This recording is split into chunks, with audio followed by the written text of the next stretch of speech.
Sí, creo que es el mejor estreno que podíamos hacer aquí en casa con nuestra gente, el sumar 3 puntos y hacerlo de una manera, bueno, eso, como tú dices, sumando 4 goles. Creo que el equipo dio la cara desde el minuto 1 y vamos, este equipo está hecho para competir con cualquiera y vamos a pelear cada partido como si fuera el último. Sí, vamos, lo principal era que el equipo consiguiera los 3 puntos, luego pues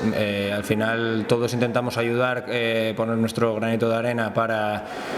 conseguir la victoria y bueno, pues muy contento por sumar ese gol, por poder ayudar al equipo para ganar y bueno, esto acaba de empezar, pero el año va a ser muy largo e intentaremos eso, cada partido, sobre todo en casa, que no se escape ningún punto. Sí, creo que era fundamental eso, empezar en casa, empezar ganando, sobre todo con nuestra gente. Creo que vino muy bien, sobre todo el resultado, que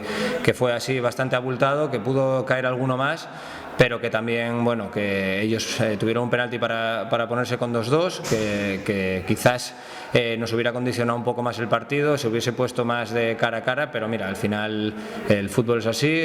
no consiguieron meterlo y una jugada después, pues bueno, conseguimos poner el 3-1 y creo que más o menos matar el partido. Sí, creo que la gente estuvo muy bien, disfrutó, animó, estuvo los 90 minutos con el equipo y vamos, nosotros desde dentro lo notamos, vamos, agradecerles el ánimo que nos mandaron cada minuto de partido y bueno, pues con ganas de que llegue el domingo, ir a Ávila e intentar ganar. Sí, bueno, todos los partidos van a ser complicados en esta categoría, muchos se van a medir por detalles, sobre todo eso, cuando vamos a jugar fuera de casa tenemos que estar concentrados en cada balón parado, cada acción, porque los partidos y los puntos se van en detalles. El Ávila es un gran equipo,